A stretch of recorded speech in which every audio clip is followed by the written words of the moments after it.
humility.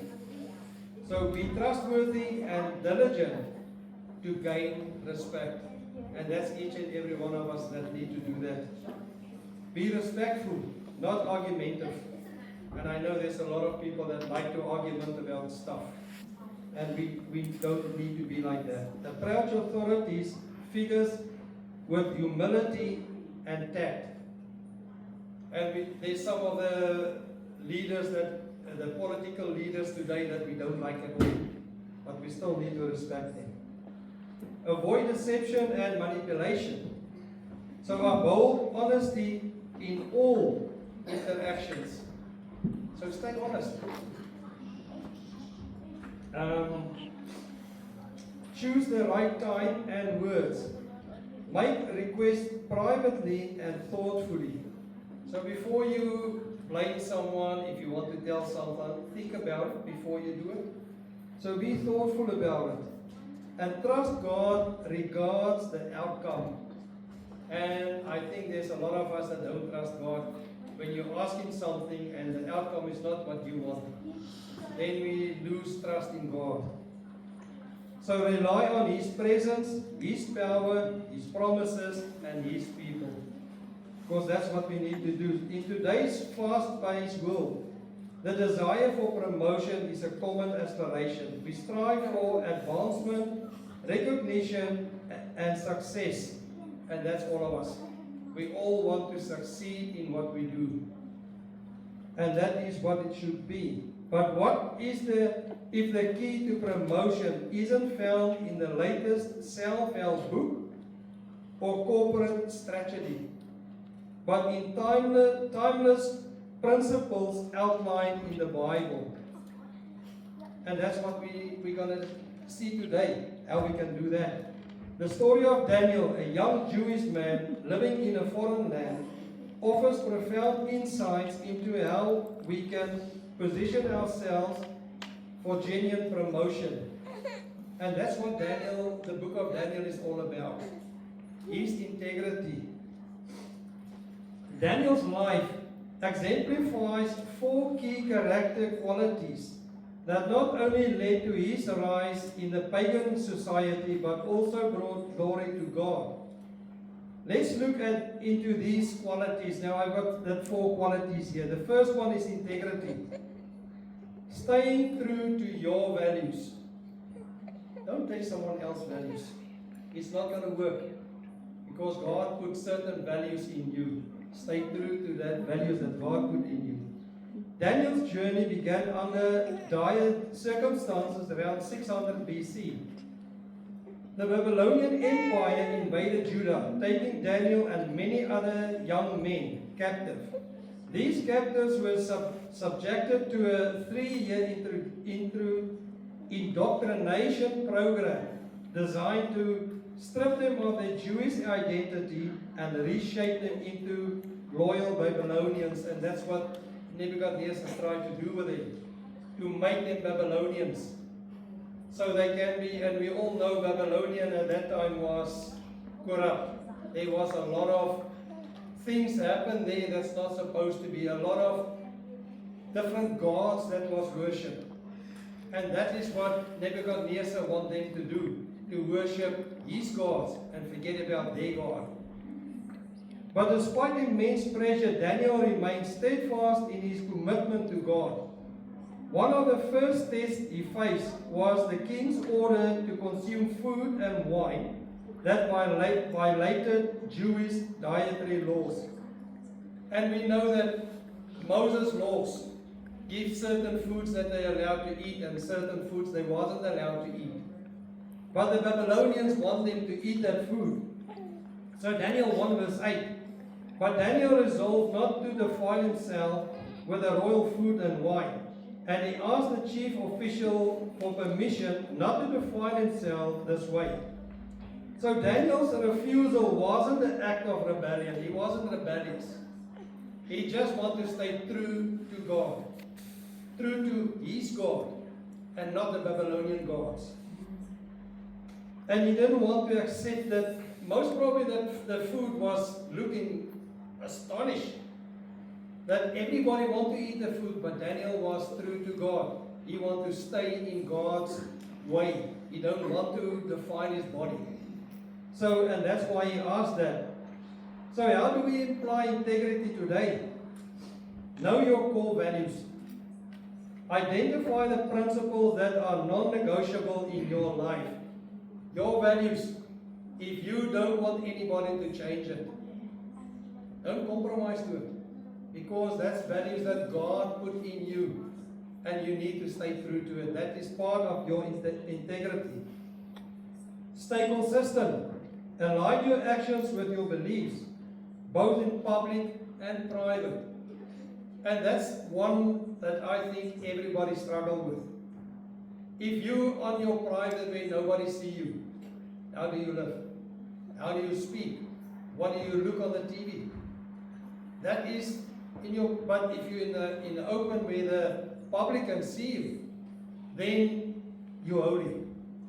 And we need to be in our private lives, we need to be the same as what where everybody sees us. So don't compromise on that. Align your actions to your beliefs.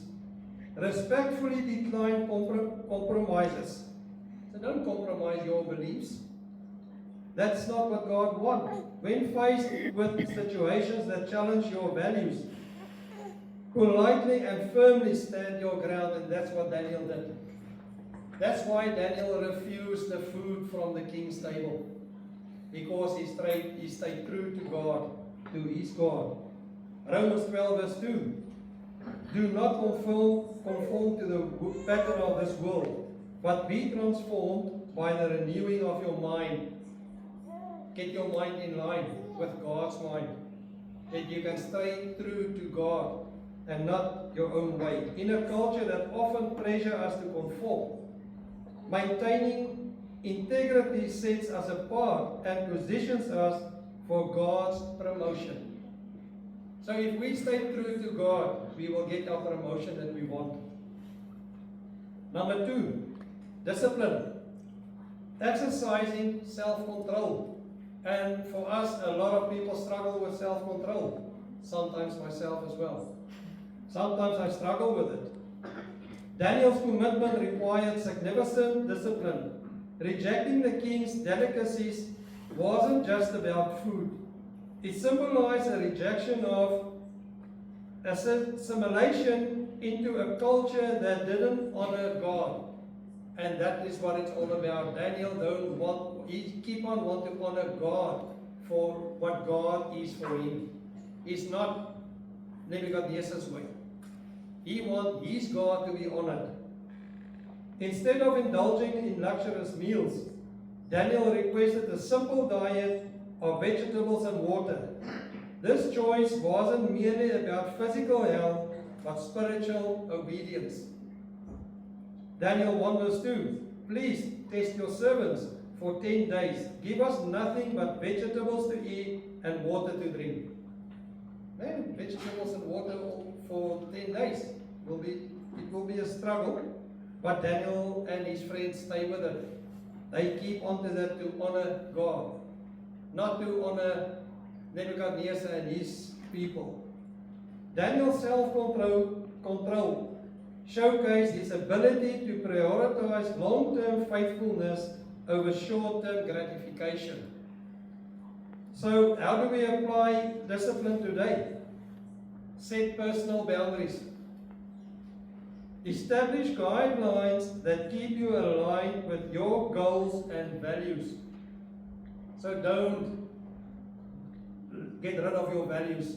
Stay true to your values because God put it in you. Practice self-control. Resist temptations that could derail your progress or compromise your integrity. As I said before, stay true what you believe. Stay what God put inside of you. Stay focused on the bigger picture. Remember that today's sacrifice can lead to tomorrow's blessings. Things that you sacrifice today can be a big blessing for you tomorrow morning or tomorrow during the day, whenever. But it will be a blessing to you. Romans 6 verse 13. Do not offer any part of yourself to sin as an instrument of wickedness, but rather offer yourself to God. So, rather stay in the Word of God. That's much easier.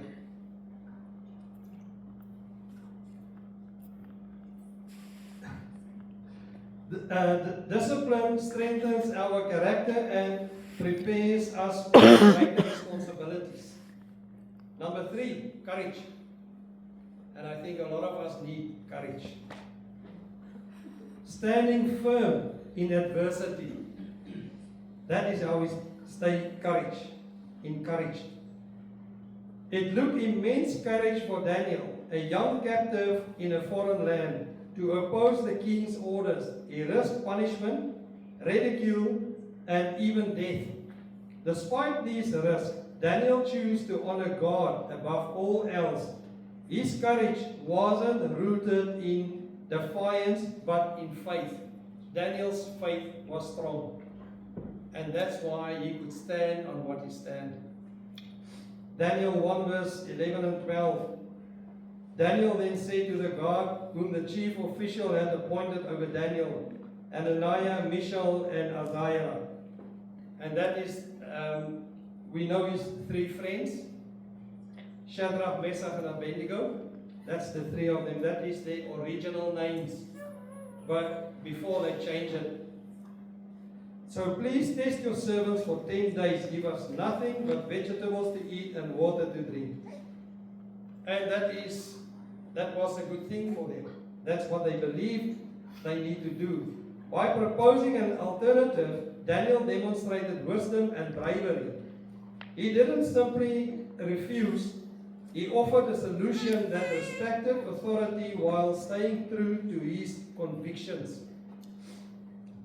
So how do we apply courage today?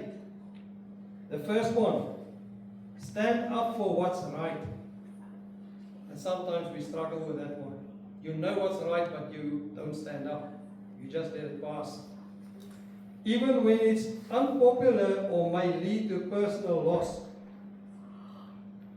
That's nothing to lose a friend. If he wants you to lie for him or say something against it, then he's not a real friend. Face fears with faith. Trust that God is with you in every challenge. And I can guarantee God is with you in every challenge. He won't give you a challenge that you can't do it. So He will be with you. Be proactive, not reactive. Seek solutions that honor God and respect others. And that's what we need to do. Honor God and respect each other. That's all we need to do. That's nothing hard to do. 1 Corinthians 16 verse 13. Be on your guard. Stand firm in the faith. Be courageous. Be strong. And that's what the Word of God tells us. And that's what we need to do. Courage enables us to overcome obstacles and influences others positively. So if you stay true in your faith, you will influence other people. That's a given. You will influence them. They will start to think, oh, this person is different from me. I want what he has. So we just need to keep on doing it. Number 4, humility. Respecting authority and others. And that's what we struggle mostly with. Respecting others and their authority. And we can do it. Despite his firm stance, Daniel remained respectful towards those in authority. He didn't protest loudly or incite rebellion among his peers. Instead, he approached the situation with humility. In Daniel 1 verse 12, you can hear Daniel spoke with the attendant, please test your servants for 10 days. He respected them by saying, please. So, and I think we can learn something out of it. Daniel's polite request and willingness to be tested made a difference to authority while staying committed to his faith. His humility paved the way for his proposal to be accepted. because he was humble, they accept what he did and they promote him. So applying humility today, how do we do it? Communicate respectfully. Address conflicts with kindness and understanding. And that's something that I really struggle with. That is the conflicts. I struggle with it, to understand it, and to think clearly about it, because you get angry. Acknowledge others' positions. Recognize the roles and responsibilities of those around you. If somebody got a better responsibility than you, respect him for that. We don't know when he got it and who gave it to him. Stay teachable. Be open to feedback and willing to learn from others. And that's one thing that we stand on. We want feedback on what we do, because then we can go better, we can be better. But if we can't listen to feedback, you will never learn, you will never grow in what you can. James 4 verse 6. God opposes the proud, but shows favor to the humble. Humility attracts favor and opens doors that arrogance cannot. Arrogance don't open doors. It's impossible, they can't. So Daniel's integrity, discipline, courage, and humility didn't go unnoticed. After the 10-day test, not only were Daniel and his friends healthier, but they also gained favor in the eyes of the king. Because they was humble. They humbled themselves and they was favored by the king. Daniel 1 verse 20. In every matter of wisdom and understanding about which the king questioned them, he found them 10 times better than all the magicians and enchanters and his whole kingdom. Because God's favor was on them. God already promoted them where they should be. And that's why they got the favor from the king. God honored Daniel's faithfulness by granting him wisdom and understanding beyond his peers. This divine promotion wasn't just about personal advancement. It positioned Daniel to influence an entire nation.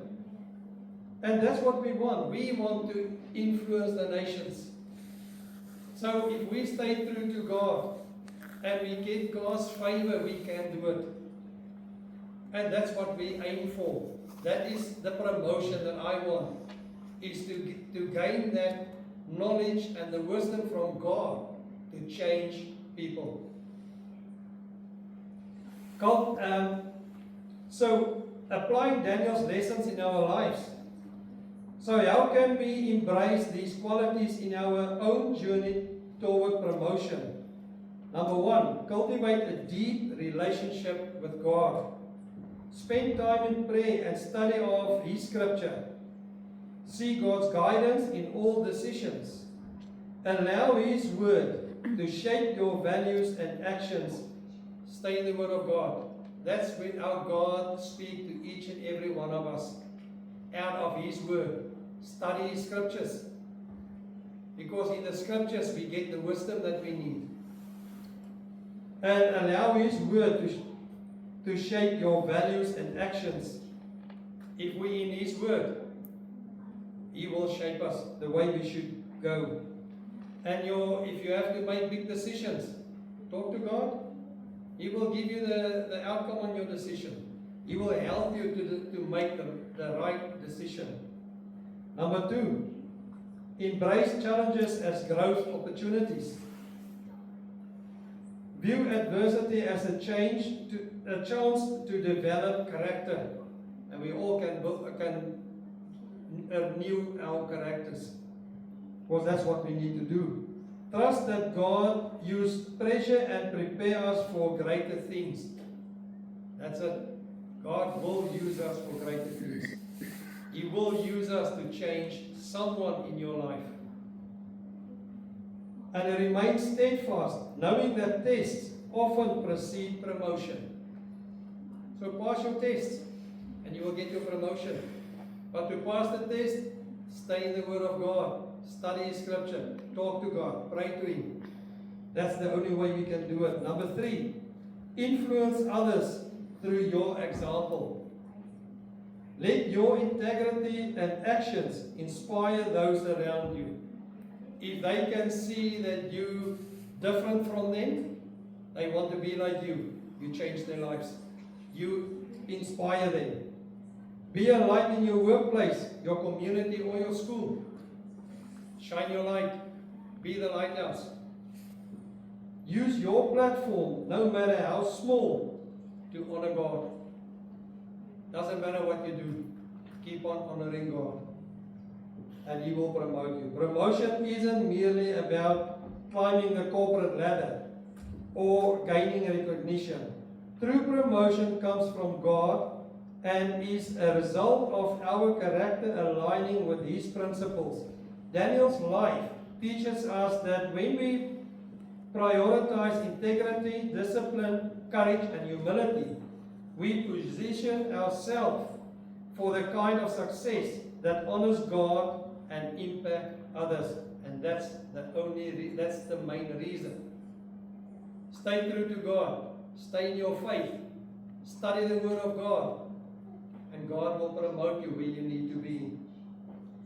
In a world that often values shortcuts and compromises, choosing to stand firm in your faith might not always be easy, but remember, God's rewards far surpasses any earthly gains. What God gave you is much better than what the world can give you. Because what God gave you is much, much, much better.